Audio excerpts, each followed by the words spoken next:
This is Steve with Real Progressives, and I have Stephanie Kelton here with me. Stephanie, thank you very much for taking a few minutes to sit down with me and talk about the current situation. Obviously, nobody anticipated Donald Trump coming in. How does that change your view of our economic health? How does that change which way we should be viewing the Democrats' ability to make any change for progress via economics?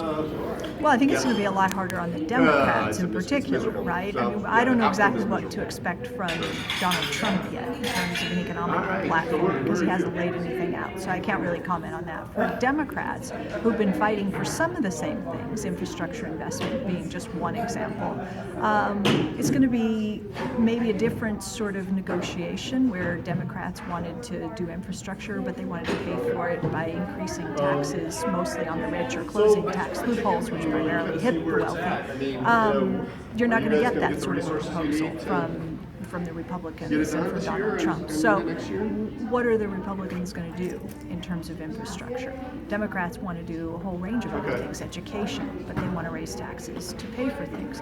The Republicans are not going to go along with that. So the question, I think, is can the Democrats and the Republicans come together on some key policy, in some key policy areas, infrastructure, education, let's just take those for example, and can the Democrats swallow stuff that is quote-unquote unpaid for? Can they get behind things that will increase the size of the deficit? Because I think, quite frankly, that's what Republicans are starting to channel, that they're willing to do. They're willing to do some of this stuff and make the argument, as we've heard from some of Donald Trump's advisors, that infrastructure, for example, pays for itself, largely, right, through the benefits to the overall economy and the boost output and growth and incomes and so forth, that the tax revenue will come in on the back end.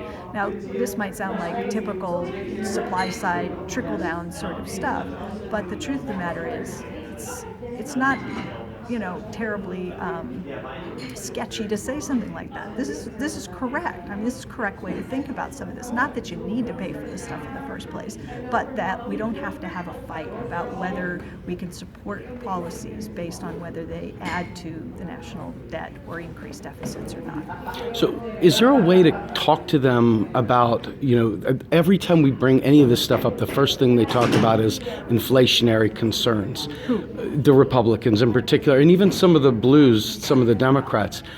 They do? Yes, unfortunately they do. Give me an example of Republicans saying their concern is, it's going to increase inflation. Whenever we spend money, their concern is that we are spending from some abyss that we don't have, that we're piling all this debt onto our kids. So that's the rhetoric. Rarely, I think, do they talk about inflation. Now, if you're talking about some of the things that proposals like helicopter money and QE and all this other sort of stuff, then I agree. You hear Republicans talk about things in inflation terms, but for the most part, when you're talking about a new spending program or boosting an existing spending program, the pushback doesn't come from, we don't have the real resources to do that, it's going to drive up prices. The pushback comes from, it's going to add to deficits and it's going to increase the national debt. That's the way Republicans typically oppose stuff. So what can junior varsity economist wannabes such as myself and others do to help during this time of upheaval to educate people, maybe to possibly bring about a grassroots revival about economics in this country?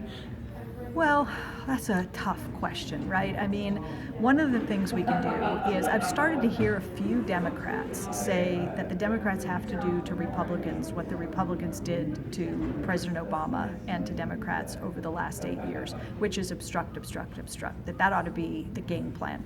I think that's a terrible idea. Okay, people are suffering all over this country. It explains why we have Donald Trump in the first place.